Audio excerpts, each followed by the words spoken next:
The UES Liberty moved through space like a floating city. Inside its massive hull, 50,000 humans lived their daily lives. Children played in the recreation areas while their parents worked or relaxed. Old people sat in the observation decks watching the stars pass by through huge windows. This was humanity's first real attempt to build a new home among the stars. Captain Jake Morrison walked through the corridors every morning, greeting the people he had sworn to protect. He had been chosen to lead this mission because of his calm nature and good judgment. His wife Helen worked in the education section, teaching children about their new world. Their daughter Emma, only 8 years old, loved to visit the bridge and ask questions about space travel. Dr. Lisa Park ran the medical center with quiet efficiency. She had volunteered for this mission because she believed in humanity's future among the stars. Every day she helped people with small problems and big ones. Pregnant women, sick children, elderly folks with aching joints, she cared for them all. The people trusted her completely. The ship had been traveling for 2 years when they detected the alien vessels. Long, sleek ships that looked nothing like human designs appeared on their sensors. Captain Morrison called his senior staff to the bridge. They had always known this day might come, the day they would meet other intelligent life. The alien ships surrounded the Liberty without any warning. A voice came through the communication system, speaking perfect English somehow. "Human vessel, you will stop immediately. I am High Commander Vex Thor of the Zephyrian Collective. You have entered our space without permission." Captain Morrison stepped forward to respond. "Commander, I am Captain Jake Morrison of the Earthship Liberty. We are peaceful colonists seeking to establish a settlement on an uninhabited world. We mean no harm to anyone." "Your intentions do not matter," the alien voice replied coldly. "All species in this sector must submit to Zephyrian authority. You will provide your navigation data and surrender your vessel for inspection. Any resistance will be met with force." Morrison felt his jaw tighten. These aliens were treating them like criminals when they had done nothing wrong. "Commander, we are simply trying to build a new home. We have children and families aboard. Surely we can reach some agreement." "You misunderstand the situation, human. This is not a negotiation. This is a command. Submit now or face the consequences." Dr. Park, who had been listening from the medical bay, felt her heart sink. She had seen enough conflict in her life to recognize when diplomacy was failing. She began quietly preparing the medical center for whatever might come next. Morrison looked around the bridge at his officers. They were good people who had signed up to help build humanity's future, not to fight a war. But he could not simply hand over his ship and all these innocent people to aliens who clearly saw humans as nothing more than pests to be controlled. "I cannot surrender this vessel," Morrison said finally. "These people trust me to protect them. If you want to talk, we can talk, but I will not hand over our ship." The alien commander's response was immediate and brutal. Energy weapons struck the Liberty's engines, disabling the ship in moments. Then the alien vessels attached themselves to the human ship like parasites. Cutting beams sliced through the hull in multiple places. "You have chosen poorly, human," Vex Thor's voice announced. "Your species must learn the price of defying the collective. Consider this an education for all humans." What happened next would haunt the survivors for the rest of their lives. Armored alien soldiers poured into the ship through the breach points. They moved with cold efficiency, herding groups of humans into the larger areas. Families were separated. Children cried for their parents. The elderly moved too slowly and were pushed aside roughly. Morrison tried to reach the civilian areas, but alien soldiers blocked his path. He could only watch helplessly as the creatures began what they called population correction. They were not just killing people, they were making examples of them. They wanted other humans to see what happened to those who disobeyed. Dr. Park worked frantically in the medical center, treating the wounded as they were brought in. But there were too many, and the aliens kept bringing more. She watched families torn apart, children separated from parents, elderly people who had lived full lives cut down for no reason other than to make a point. Helen Morrison was teaching a class when the aliens found her section. She put herself between the soldiers and the children, begging them to spare the little ones. Emma stood behind her mother, too scared to make a sound. The alien who led that group looked at Helen with something that might have been curiosity, then killed her while her daughter watched. Emma ran through the corridors looking for her father. She found him on the bridge, surrounded by alien guards who were forcing him to watch screens showing the massacre throughout the ship. They wanted him to see what his defiance had cost. When Emma appeared in the doorway crying for her mother, one of the guards noticed her. The alien raised its weapon, but Morrison broke free and threw himself between the creature and his daughter. The energy beam meant for Emma struck him instead, burning through his chest. As he fell, he reached out to touch his daughter's face one last time. The slaughter continued for hours. The aliens were methodical, making sure their actions were recorded and transmitted. They wanted all of humanity to see what happened to those who refused to submit. 30,000 people died that day, including almost all the children and elderly. The survivors were left traumatized and broken. Huddled in the few areas the aliens had left intact, Dr. Park, somehow still alive despite working to save others throughout the attack, managed to reach the ship's communication array before the aliens destroyed it. With shaking hands, she sent a single transmission toward Earth. Her voice was steady despite her tears. "This is Dr. Lisa Park of the colony ship Liberty. We have been attacked by aliens calling themselves the Zephyrian Collective. They have murdered 30,000 innocent people, including children and elderly. They did this to make an example of us. Captain Morrison is dead. Most of the crew is dead. The families, the children." Her voice broke for a moment before she continued. "They killed our families. They killed our children. Remember us. Make them pay for what they have done. Here." The transmission ended as alien soldiers destroyed the communication equipment. Dr. Park was one of only 20,000 survivors on a ship that had once held 50,000 dreams of a better future. As she looked around at the bodies of people she had known and cared for, she made a silent promise. Somehow, somewhere, humanity would learn what had happened here, and when they did, these aliens would discover that they had made the worst mistake in their species' history. The transmission from the Liberty reached Earth 3 days later. Admiral Susan Hayes was having her morning coffee when the communication came through the Deep Space Network. She had been expecting a routine update about the colony mission. Instead, she found herself watching the most horrific footage she had ever seen. The recording showed families being torn apart, children crying for parents who would never answer again, elderly people who had lived through Earth's wars, surviving to seek peace among the stars, only to die at the hands of creatures who killed for sport. The aliens had recorded everything, wanting humanity to see their power. Hayes sat in silence for a long time after the transmission ended. She was a career military officer who had seen combat, but nothing had prepared her for this. These were not soldiers who had died fighting. They were innocent civilians who had been murdered to send a message. The message was clear: submit or die. Within hours, the footage was spreading across human space. On Mars colony, engineer Pete Collins was working on atmospheric processors when the news reached him. He watched the recording twice, then walked away from his job without a word. By evening, he was standing in line at the recruitment center. Pete was not alone. Across the solar system and beyond, humans who had never thought about military service suddenly understood what was at stake. On Europa Station, scientist Amy Rogers abandoned her research on deep space communications. On Titan Base, construction worker Dan Turner left his crew and headed for the nearest transport to Earth. The reaction was unlike anything in human history. These were not people responding to propaganda or political pressure.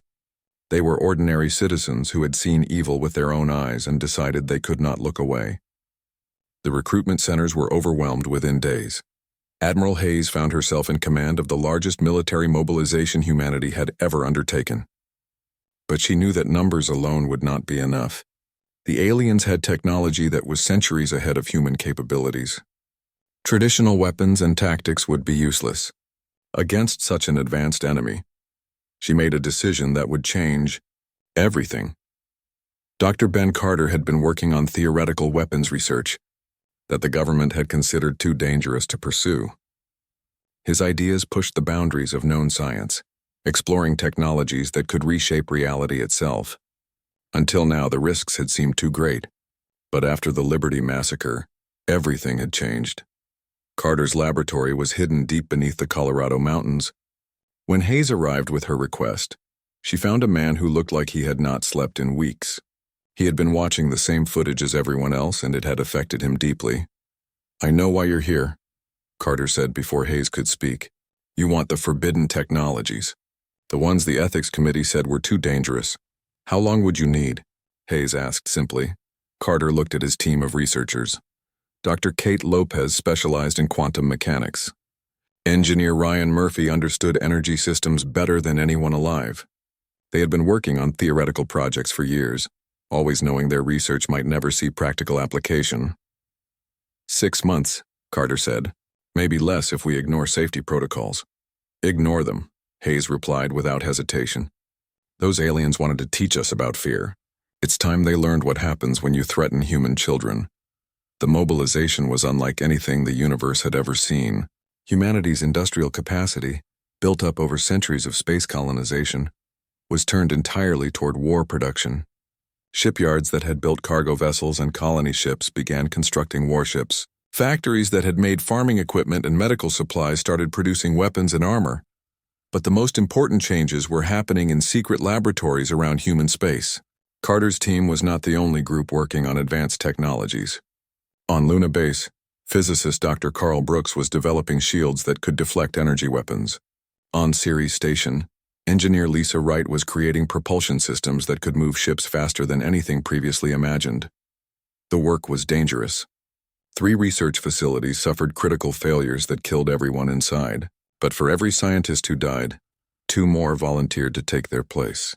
The Liberty Massacre had awakened something in humanity that had been sleeping for generations. Meanwhile, the Zephyrian Collective was making plans of their own. High Commander Vexthor reported the human colony ship incident to his superiors as a routine enforcement action. The destruction of primitive vessels was so common that it barely warranted discussion. Sub-Commander Kelvash was assigned to monitor human space for any signs of retaliation. His analysis suggested that the humans lacked both the technology and the will to pose any real threat. Like most species that encountered the collective's power, they would likely submit within a few months. The humans are mobilizing their primitive fleets, Kelvash reported during a routine briefing, but their weapons are centuries behind our technology. They pose no meaningful threat to collective interests. The Zephyrian leadership agreed. They had crushed dozens of species over the millennia. Humans would be no different. To ensure compliance, they decided to send a diplomatic message to Earth. The terms would be simple: complete surrender or face the same fate as the Liberty. Kelvash delivered the ultimatum personally, arriving in Earth orbit with a small fleet of Zephyrian vessels. His message was broadcast to every human world. People of Earth, I bring you the wisdom of the Zephyrian Collective. Your colony ship defied our authority and suffered the consequences. You now have a choice. Submit to collective rule and accept our guidance, or watch your worlds burn as your colony burned. You have 30 standard days to decide. The human response came not from politicians or diplomats, but from Admiral Hayes herself. She stood before cameras in the Pentagon, still wearing her uniform, and delivered humanity's answer to the alien ultimatum. To the Zephyrian Collective, she began, her voice steady and cold. You came to our space and murdered our children. You recorded their deaths and sent the footage to their families. You thought this would make us afraid. You thought this would make us submit. Hayes paused, looking directly into the camera. You were wrong. 30,000 innocent people died because of your actions. We remember every name. We remember every face. And we are coming for you. Not for conquest, not for territory, but for justice. You wanted to teach us about fear. Instead, you are about to learn about fury. The transmission ended, but its message was clear. Humanity had chosen war over submission. Across human space, the final preparations were beginning. Ships were being loaded with Carter's new weapons. Soldiers were being trained in tactics that had never been used before. And in the depths of space, human fleets were moving towards Zephyrian territory. The aliens had made their first mistake when they attacked innocent civilians. Their second mistake was thinking that humanity would forgive and forget. They were about to discover that there are some lines that should never be crossed. No matter how advanced your technology or how powerful your empire, the universe was about to see what happens when humanity stops pretending to be civilized. 6 months after the Liberty Massacre, humanity struck back with a force that shook the foundations of known space. Operation Thunderstorm began at exactly 0800 Earth Standard Time, as human fleets emerged from hyperspace at 17 different Zephyrian outposts simultaneously. Captain Danny Ross commanded the UES Vengeance, the first ship to engage Zephyrian forces in open combat. The Vengeance looked nothing like the colony ships and cargo vessels humanity had built before. It was sleek, deadly, and equipped with technologies that should not have existed. "All ships, this is Vengeance Actual." Ross spoke into his communicator. "Remember why we're here. Remember the Liberty. No mercy, no quarter. They wanted to teach us about fear. Time for their first lesson." The Zephyrian defenders at Outpost Krelvar had been monitoring human space for months, confident in their technological superiority. Commander Zektoth commanded the station, a massive structure that had never been successfully attacked in 3,000 years of operation. Human vessels detected approaching the outer perimeter, his sensor operator reported. 12 ships, primitive design. Should we bother deploying our full defenses? Zektoth barely looked up from his reports. Send 2 patrol ships. That should be more than sufficient to deal with human primitives. The first contact lasted exactly 37 seconds. The human ships opened fire with weapons that defied every law of physics the Zephyrians understood. Energy beams that could phase through solid matter struck the patrol ships. Matter disintegrators dissolved the alien vessels at the molecular level. The patrol ship simply ceased to exist. What just happened? Zektoth demanded, suddenly very alert. The patrol ships are gone, sir. Completely gone. I'm not even detecting debris. Before Zektoth could respond, the human fleet was attacking the station itself. The Vengeance led the assault, its weapons tearing through defenses that had protected the outpost for millennia. But it was not just the technology that shocked the Zephyrians. It was the way the humans fought. Dr. Ben Carter's weapons were revolutionary, but they were only part of the equation. The human crews operated with a precision and coordination that seemed impossible. They anticipated Zephyrian tactics before they were implemented. They exploited weaknesses in alien defenses that the Zephyrians themselves did not know existed. Colonel Amy Johnson led the ground assault teams that boarded Outpost Krelvar after the space battle ended. Her soldiers moved through the alien structure like they had been studying its design for years. They knew exactly where to strike to cause maximum damage while minimizing their own casualties. How are they doing this? A wounded Zephyrian officer gasped as he was taken prisoner. How do they know our systems better than we do? Colonel Johnson looked down at the alien with cold eyes. Because while you were celebrating the murder of our children, we were studying everything about you. Every transmission you sent, every system you used, every weakness you revealed. You taught us about yourselves when you decided to record your atrocity. The pattern repeated across all 17 target locations. Zephyrian forces that had never known defeat found themselves completely outmatched. Human technology was not just advanced, it was revolutionary. But more importantly, human tactics showed a level of strategic thinking that the aliens had never encountered. The Zephyrian military command received reports from the attacked outposts with growing disbelief. Their advanced sensors showed weapons that could manipulate space-time itself. Their tactical computers registered battle strategies that achieved impossible results through perfect coordination. High Commander Vexthor, who had ordered the Liberty massacre, found himself facing a crisis unlike any in Zephyrian history. "How many ships do the humans have?" he demanded. "Intelligence estimates suggest they have mobilized over 2,000 vessels," his aide reported. "But sir, these are not the primitive ships we observed before. These vessels appear to be built with technology we cannot identify." Vexthor felt something he had not experienced in centuries. Fear. Send a diplomatic message to Earth. Offer them terms for a ceasefire. The human response came from Ambassador Claire Davis, a former colonial administrator who had lost her entire family in the Liberty massacre. Her message was broadcast directly to Zephyrian command frequencies. "High Commander Vexthor," Davis began, her voice perfectly calm. "We received your offer of a ceasefire. We also received your previous message about teaching us proper respect. Since you seem to be having trouble with communication, let me make our position clear." Davis paused, looking directly into the camera. "You had your chance for peace when you chose to murder 30,000 innocent people. You had your chance for mercy when you recorded their deaths for your amusement. Those opportunities are gone forever. We are not here to negotiate. We are not here to establish boundaries or sign treaties. We are here to ensure that no species ever again makes the mistake of harming human civilians. You are going to serve as an example to the universe about the price of that particular error." The transmission ended, but its implications were clear. Humanity was not fighting for territory or resources. They were fighting for justice.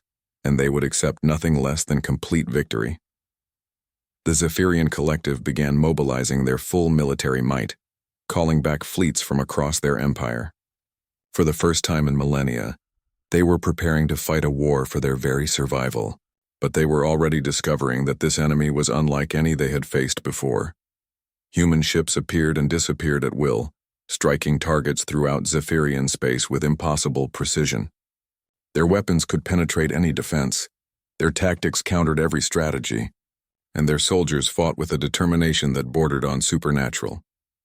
Captain Ross stood on the bridge of the Vengeance, as reports came in from across the battle zone. Every human ship had achieved its objectives.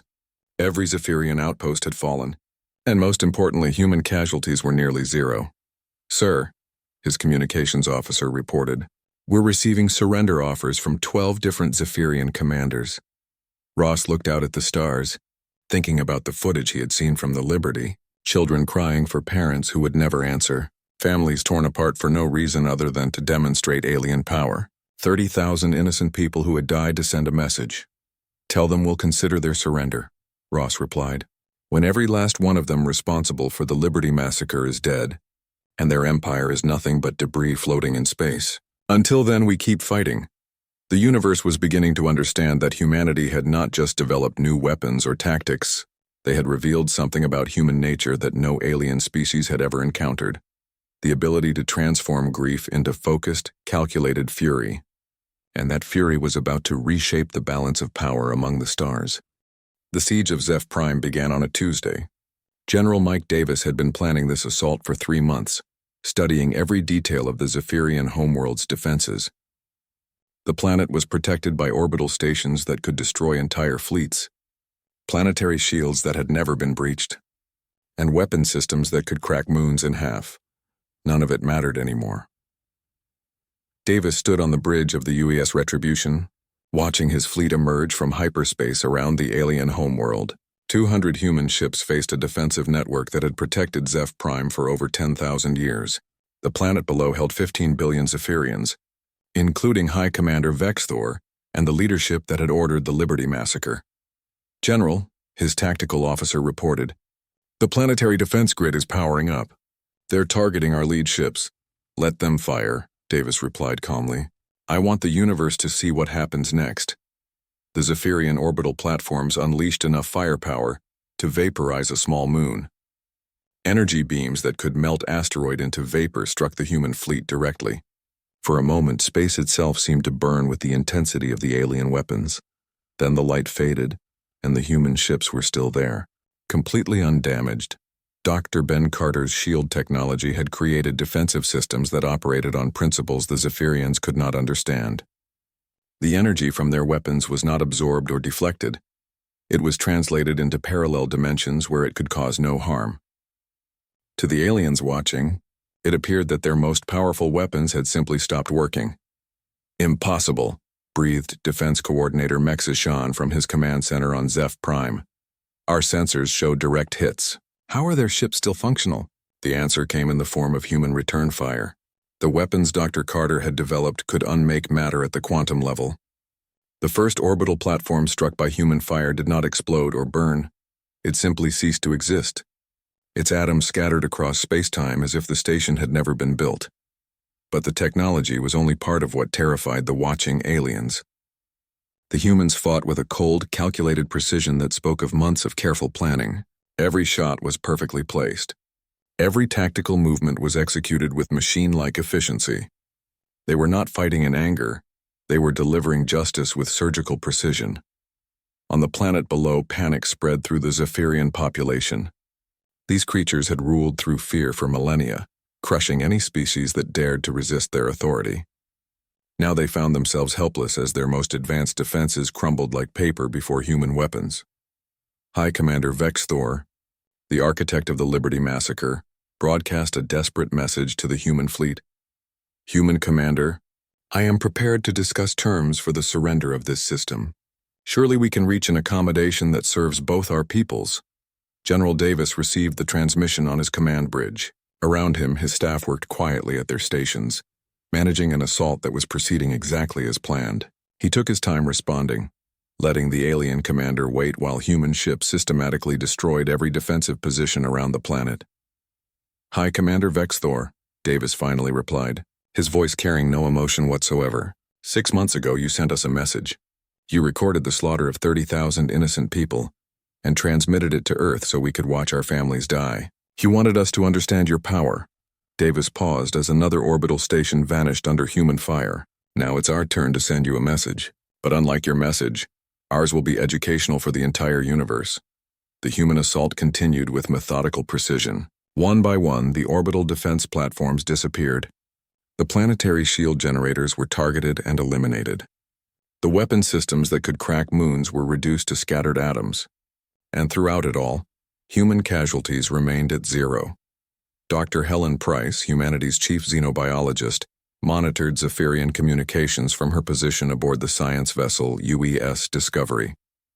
She had been studying alien psychology since the massacre, trying to understand how an entire civilization could celebrate the murder of civilians. "General," she reported to Davis, "I'm detecting massive psychological trauma throughout their population. They've never encountered an enemy that becomes more dangerous when threatened. Their entire worldview is collapsing." Price's analysis was correct. The Zephyrian collective had built their empire on the principle that superior technology and overwhelming force could break the will of any enemy. They had crushed hundreds of species by demonstrating their power through calculated atrocities.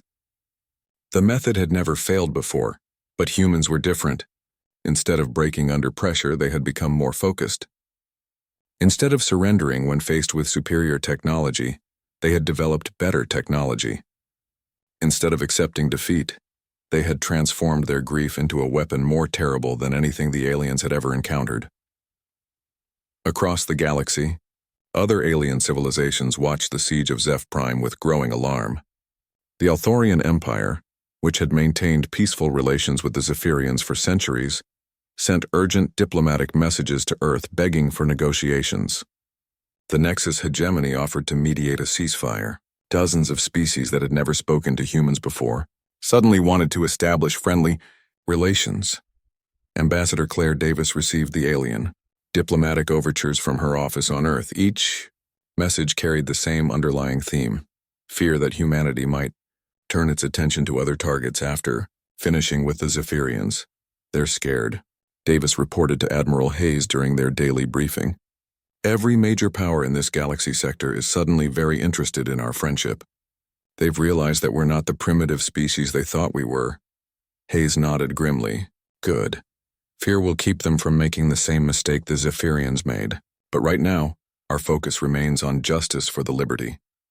On Zeph Prime, the final phase of the siege was beginning. Human ground forces, led by Colonel Amy Johnson, prepared to assault the planetary surface. Their mission was specific: capture the leadership responsible for the Liberty Massacre and dismantle the government that had ordered it. The Zephyrian military made one last attempt at resistance. Their ground forces were well-trained and equipped with advanced weapons. They had never lost a planetary defense operation in their species-recorded history. They lasted 6 hours against human assault troops. Colonel Johnson's soldiers fought with tactics that seemed to predict every Zephyrian move. They used weapons that could phase through solid matter, armor that deflected energy beams, and communication systems that could not be jammed or intercepted. More importantly, they fought with a determination that the aliens had never encountered. "They don't fight like any species we've studied," reported Zephyrian General Kolveth as his forces crumbled around him. "They seem to know exactly what we're going to do before we do it." How is this possible? The answer was simple but terrifying. Humanity had spent 6 months studying every aspect of Zephyrian culture, technology, and military doctrine. They had analyzed the footage from the Liberty Massacre, not just for its emotional impact, but for the tactical intelligence it revealed.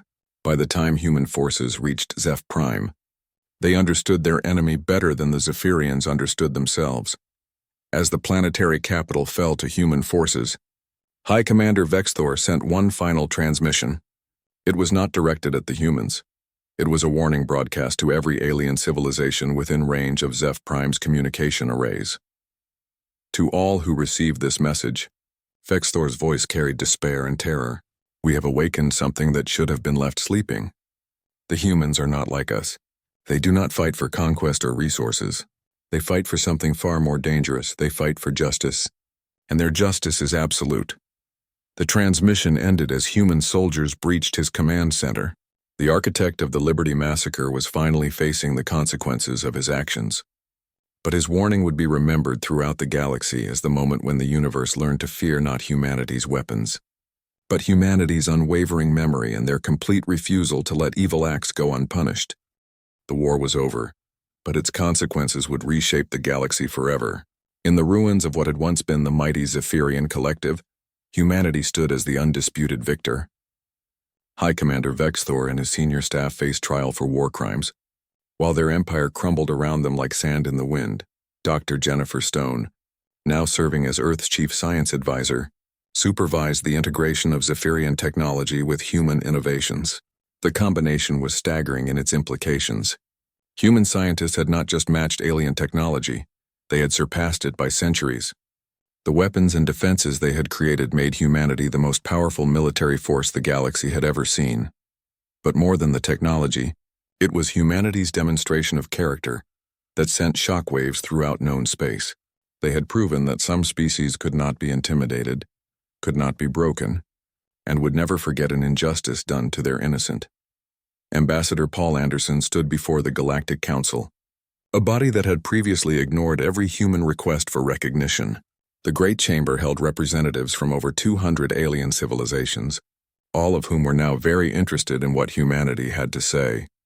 Distinguished delegates, Anderson began, his voice carrying to every corner of the vast hall. 6 months ago, my people were unknown to most of you. We were considered a primitive species, unworthy of attention or respect. The Zephyrian Collective shared that view when they murdered 30,000 of our civilians to demonstrate their power.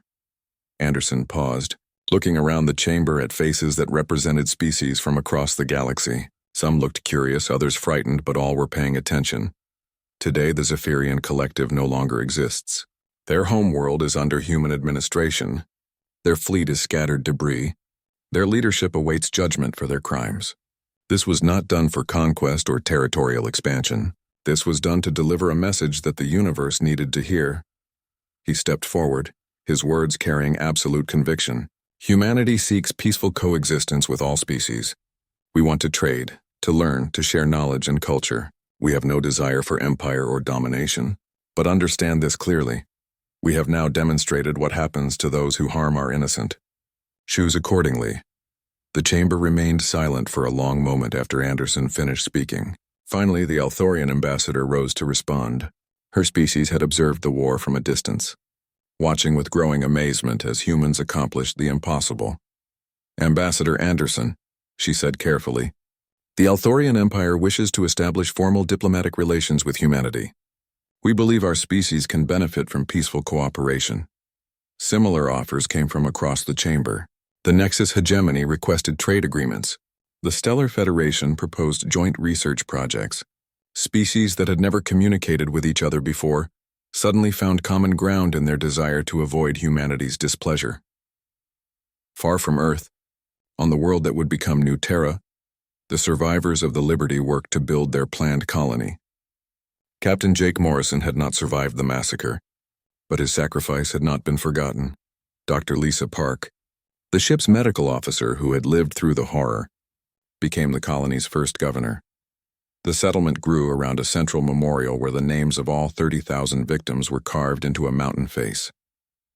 The inscription was visible from orbit, ensuring that anyone approaching the world would remember why humanity had been forced to demonstrate its power.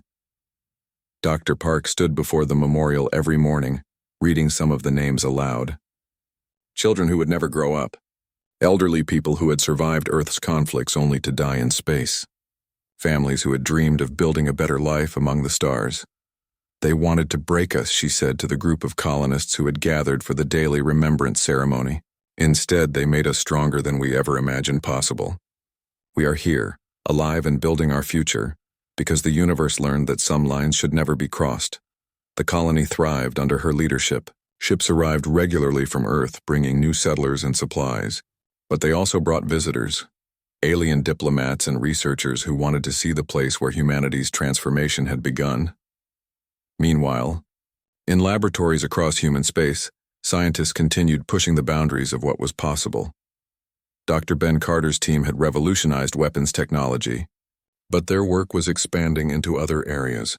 Transportation systems that could move ships across the galaxy in minutes, manufacturing techniques that could build entire cities in days, medical technologies that could extend life and heal injuries previously considered fatal. The universe was adapting to a new reality. Humanity had not just won a war. They had proven that a species' greatest strength was not in their technology or their numbers, but in their character. The willingness to sacrifice everything to protect the innocent. The determination to seek justice no matter the cost. The refusal to accept defeat when fighting for what was right. Captain Danny Ross, who had led the first human victory at the Zephyrian outposts, now commanded the Earth Defense Force's Rapid Response Fleet. His ships patrolled the borders of human space, watching for any signs that another species might be tempted to test humanity's resolve. The aliens they encountered were invariably polite and respectful. Word had spread throughout the galaxy about what had happened to the Zephyrians. Species that had once viewed humans as primitive newcomers now treated them with the respect reserved for ancient and powerful civilizations. On Earth, Admiral Susan Hayes prepared her final report on the war. The document would become required reading at military academies throughout human space, but its lessons extended far beyond warfare. The Zephyrian Collective believed that superior technology and overwhelming force could break any enemy, Hayes wrote. They failed to understand that humanity's greatest weapon is not our ships or our weapons, but our unwavering commitment to protecting the innocent. When they chose to murder our civilians, they awakened something that had been sleeping in the human heart. The absolute refusal to let evil go unpunished. Hayes paused in her writing, thinking about the footage from the Liberty that had started everything. 30,000 people had died to teach the universe a lesson about human nature. Their sacrifice had ensured that no other species would make the same fatal mistake. The galaxy now knows, she continued, that humanity remembers every injustice, honors every sacrifice, and will cross any distance to ensure that evil faces consequences. This is not a threat. It is simply a fact about who we are as a species. The report concluded with words that would be remembered throughout human history. They thought they were teaching us about fear and submission.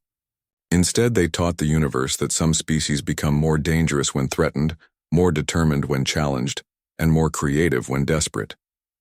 The Zephyrians wanted to demonstrate their power. Instead, they demonstrated ours.